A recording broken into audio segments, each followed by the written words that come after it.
Point number two. What's point number two?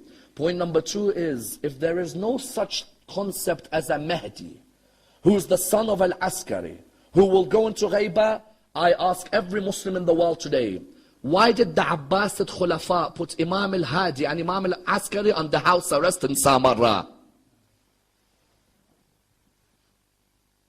You tell me the Mahdi isn't born, yes? The Mahdi will be born later, yes? I ask one question.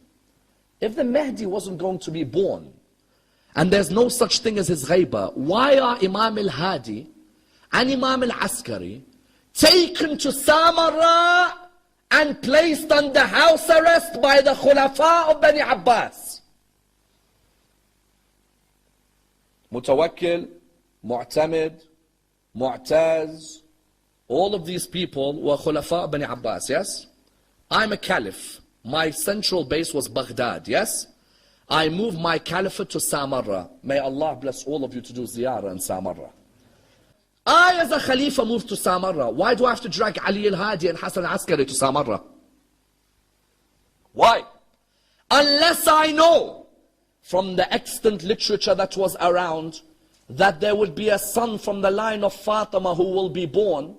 I've looked at each son one by one and I've realized they've come to number 10 and they've come to number 11. So what do? I don't let number 10 and number 11 rest.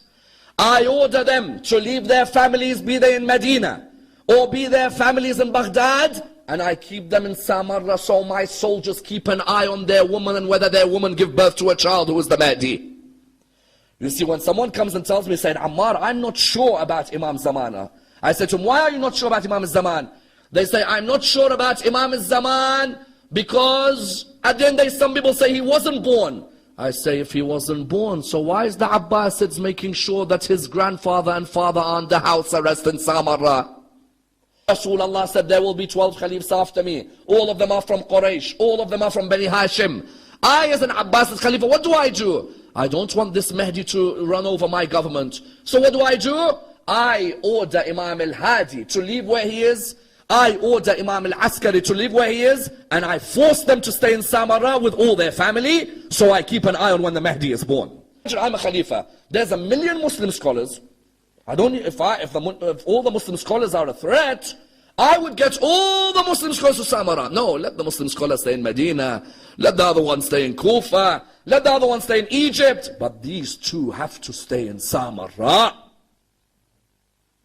Because I know out of all the Muslim scholars living, these two are the ones who the Mahdi will come from. And these two are the ones whose names have been told to everyone that they are the Imams of Ahlul Bayt.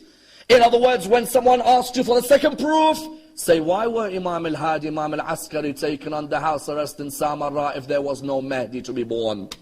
Number 3, how could your Imam be born from a mother who had no signs of pregnancy? Because you know in our hadith books what it says.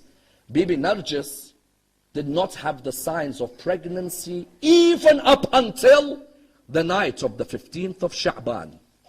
You know the night of the 15th of Sha'ban is holy for us and our Sunni brothers. Both of us believe it's the holiest night after the night of Qadr. Our Sunni brothers believe it's the holy night like we do because we say it's that night when all of your sins are forgiven. Like Laylatul Qadr, there are many hadiths about 15th of Sha'ban. Yes?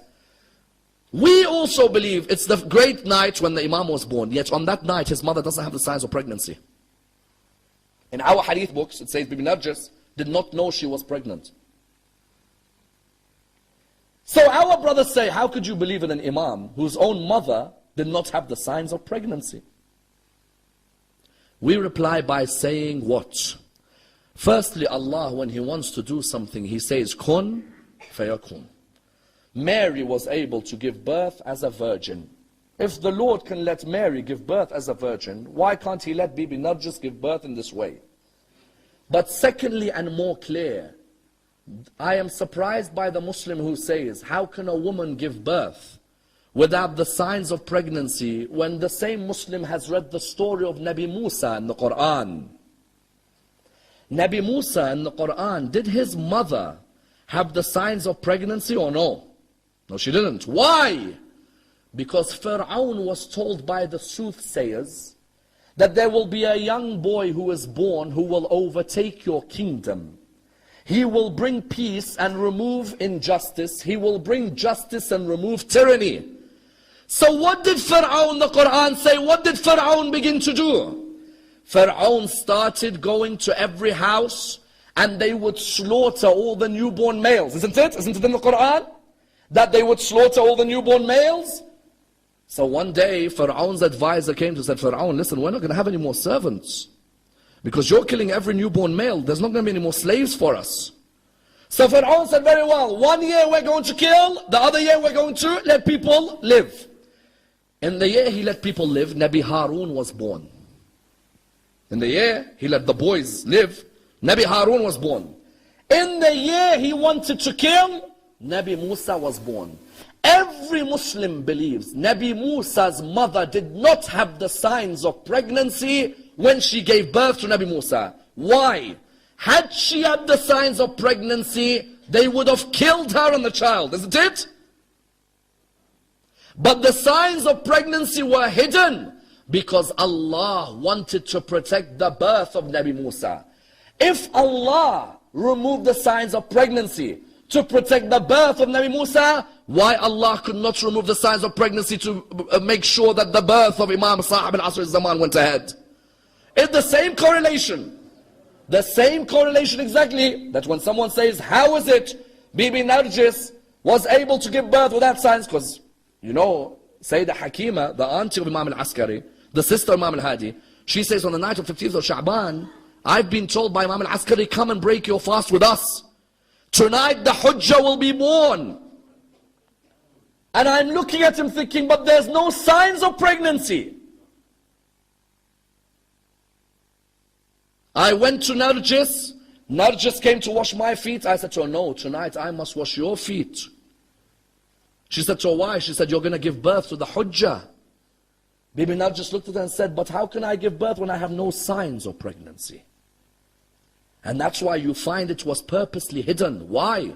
Because the Abbasid soldiers surrounded the house of Imam al-Askari every day. And especially for a number of years. Sheikh al-Saduq and Sheikh al-Kulayni give two different names to the mothers of Imam al-Zaman. One says the mother of Imam al-Zaman was a Roman princess.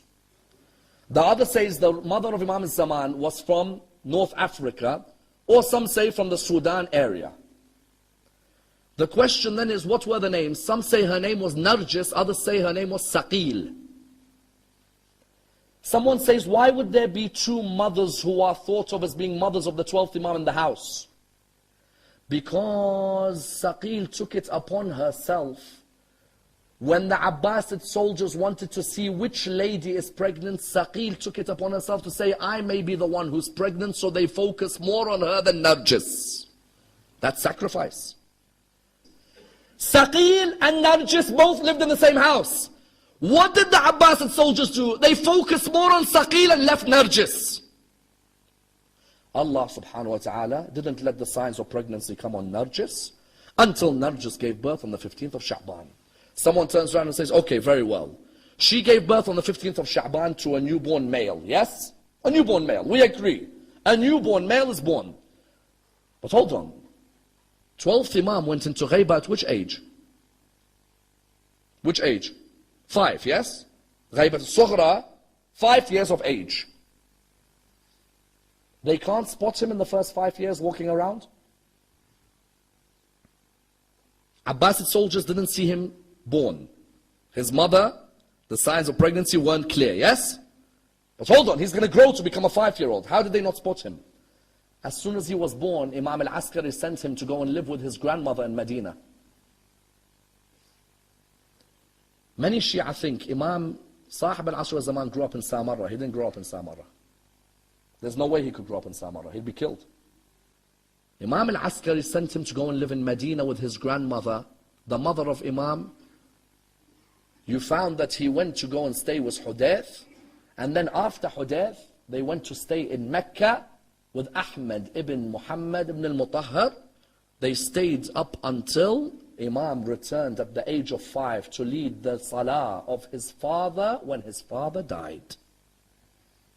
Otherwise, an imam has to lead the salah of another imam when he dies. Question. He led the salah, he went into ghaibah. What is this concept of going into ghaibah?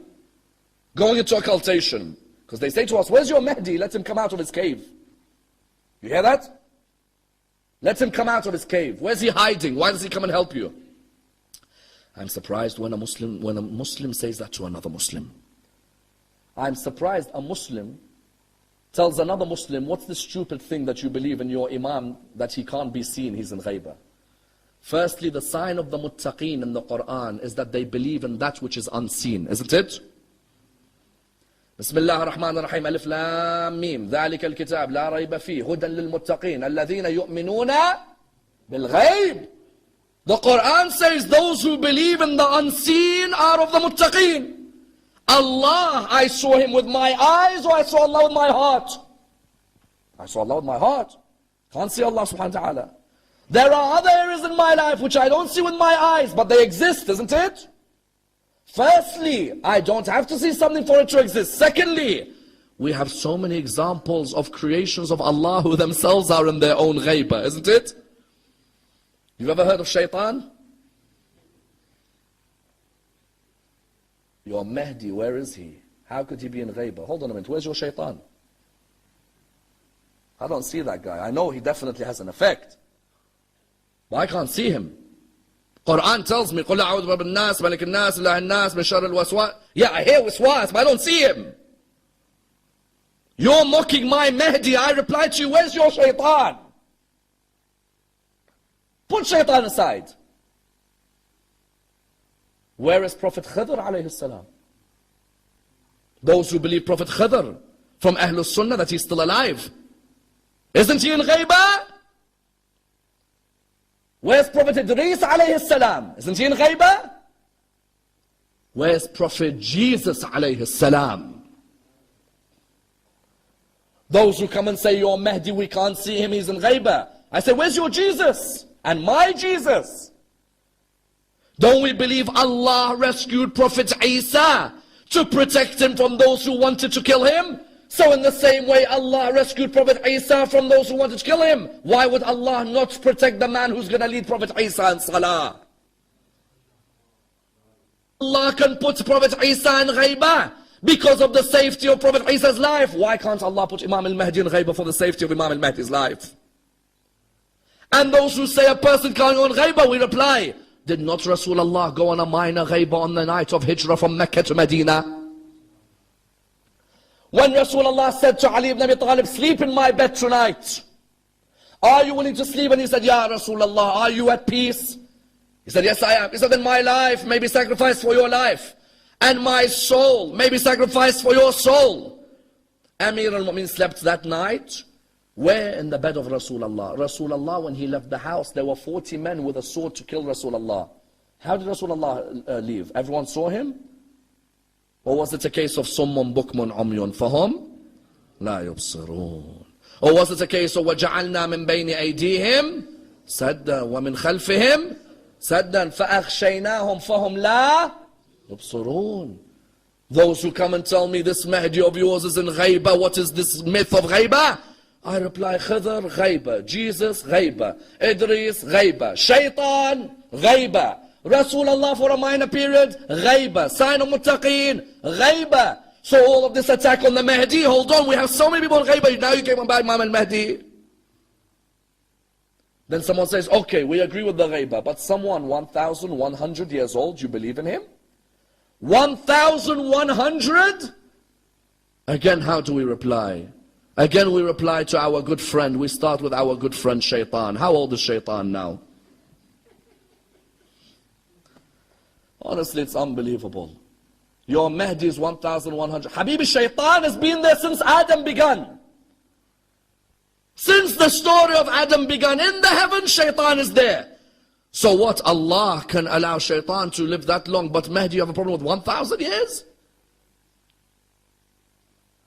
Again, further than that, Prophet Yunus alayhi salam, when he was in the belly of the whale, Allah said in the Quran, were it not for his tasbih, I would have made him stay there till the day they are raised.